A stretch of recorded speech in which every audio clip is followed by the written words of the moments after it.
workplace is full of hazards, hazards that can hurt us or kill us.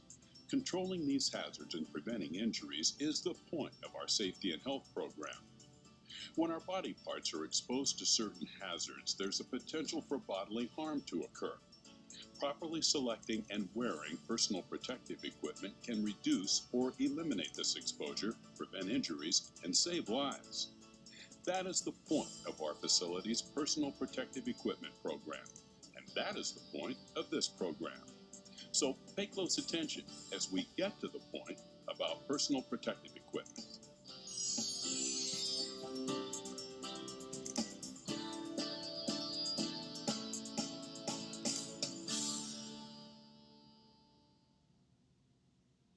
Flying particles, chemical splashes, falling objects, sharp edges, heated surfaces, and exposures to loud noises. All are hazards that can cause serious injury. Personal protective equipment, commonly called PPE, is designed to prevent injury from exposure to these types of hazards when they can't be controlled by other means. Our organization has evaluated the job tasks and work areas where our hands, head, feet, eyes, and other body parts are at risk for injury, and have determined the PPE necessary to provide protection from hazards.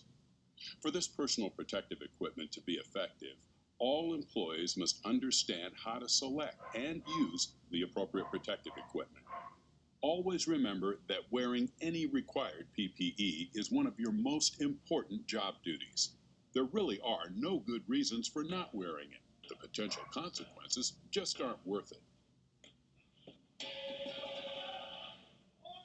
You will be trained on the proper selection and use of the specific PPE required to perform your job duties. You must then be able to demonstrate how to properly use the equipment and understand which situations require its use. If you have any questions about the protective equipment needed to perform your job, make sure to ask your supervisor before you begin a task. We will now discuss the various types of protective equipment available, starting at the top with head protection. A hard hat is required in all situations where the head is at risk of injury from falling or moving objects, or when it may come into contact with energized electrical parts. There are a variety of types and classes of hard hats. Always choose one that will provide adequate protection for the hazards you may encounter on your job. Type 1 hard hats protect against a direct impact to the top of the hard hat, while Type 2 hard hats protect against both side and top impacts. When working around electricity, be aware that Class G hard hats are rated for up to 2200 volts, while Class E hard hats are rated for up to 20,000 volts. Class C hard hats offer no electrical protection and should not be worn near energized parts. A hard hat is constructed of two parts, the inner suspension system and the outer shell. The suspension system is designed to absorb the force of a striking object. Nothing should be placed between the inner suspension system and the shell, as this reduces its effectiveness. The bill of the hard hat is designed to protect the nose and the face, so the hard hat should be worn forward at all times. You should keep your hard hat clean and inspect it for damage frequently. Be aware that the outer shell can become weak, soft, or brittle from exposure to sunlight or certain chemicals. Be sure to check the webbing for damage and that it is properly secured inside the hard hat. If you find damage that cannot be repaired, remove the hard hat from service and get a new one. Next, let's discuss the protective equipment required to protect our hearing from harmful noise. Many workers don't realize that noise can be a hazard because its damaging effects are not immediate. Hearing loss usually occurs gradually, over time. Many people are not aware that their hearing has been damaged until it's too late. Workers exposed to harmful noise must make it a point to always wear their hearing protection to avoid permanent hearing loss in the future. Earplugs are the most common type of hearing protection and are available in many sizes. Earplugs may be disposable or reusable. When installing disposable earplugs, first, make sure your hands are clean. Then, roll the plug in your fingers to compress it. and insert it into your ear canal. Once inserted, hold your finger on the end of the plug for a few seconds. The plug will expand to fill your ear canal. To be installed properly, the earplug must be inserted into and expand inside the ear canal. Pulling up on the top of the ear can help align the ear canal and make proper insertion easier. Another type of hearing protection is canal caps. Canal caps have flexible tips on a molded headband and only cover the opening of the ear canal. Canal caps provide less protection than earplugs, but they are easier to install and are good for jobs in which hearing protection must be taken on and off frequently. Earmuffs are another common type of hearing protection. Earmuffs completely cover the ears with a pair of cups connected by a headband. To be installed properly, each muff must make a solid seal completely around each ear. In very loud environments, earmuffs can be worn over earplugs to increase the amount of noise reduction. The noise reduction rating of earmuffs and earplugs indicates the level of protection they are designed to provide. For hearing protection to provide its rated noise reduction, it must be installed properly. Ask your supervisor if you're unsure. Next, let's turn our attention to eye and face protection. Standard safety glasses provide the most basic protection for our eyes. At a minimum, all workers must wear safety glasses with side shields. However, job tasks in which small particles are generated or where hazardous liquids may splash or spray, more eye protection is required. Safety goggles will provide this additional protection. In addition to protecting our eyes, we frequently also need to protect our face. Grinding, chipping, and other jobs that generate sparks or high-speed projectiles require the use of a face shield. A face shield is also required when you are at risk of being splashed by a hazardous liquid. Be aware that a face shield is only designed to protect the face and is not adequate to protect the eyes.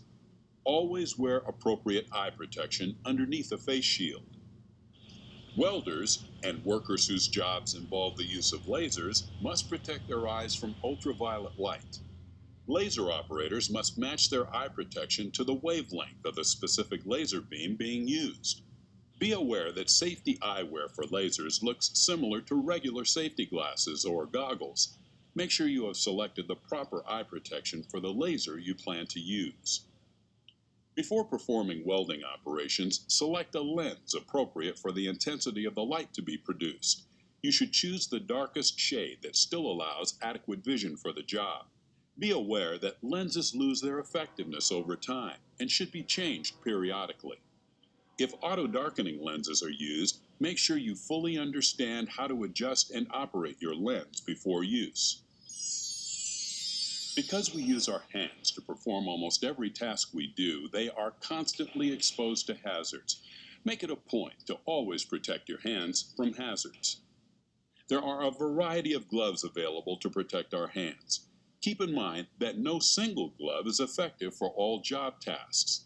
Lightweight cloth gloves can protect our hands from minor hazards that can cause scrapes, scratches, and blisters. Heavy leather gloves should be worn when handling materials with sharp edges, burrs, splintered wood, and other items that pose cutting and puncture hazards. Gloves made of rubber, vinyl, or neoprene protect against certain types of hazardous chemicals. Chemical workers can refer to a substance's safety data sheet to learn which type of glove is recommended. Disposable rubber, plastic, or latex gloves are effective when there's the risk of exposure to infectious materials or blood-borne pathogens. If you have any questions about whether a glove will protect against a certain hazard, you can check the glove manufacturer's recommendations or ask your supervisor.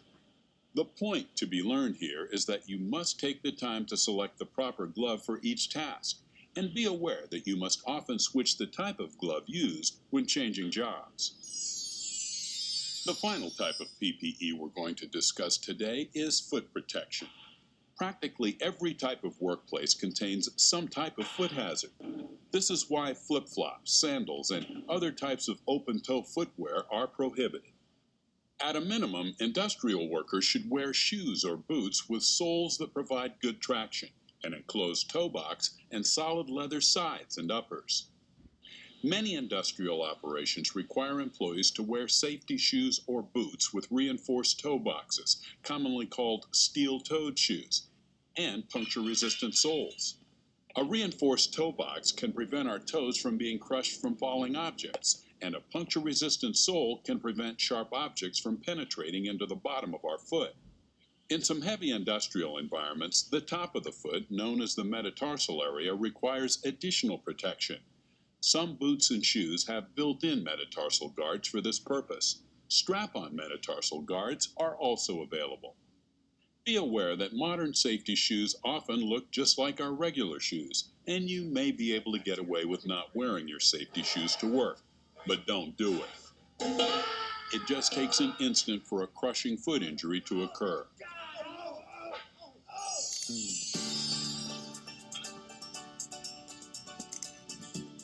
Personal protective equipment. It's sometimes referred to as our last line of defense against injury. This equipment is often all that stands between you and a serious injury. This is why all workers must make it a point to always wear it when required. In this program, we've provided an overview of personal protective equipment which may be required at our facility and pointed out how wearing this equipment can prevent injuries and fatalities. After all, preventing injuries is the point of our safety and health program, which is why you must make it a point to be safe.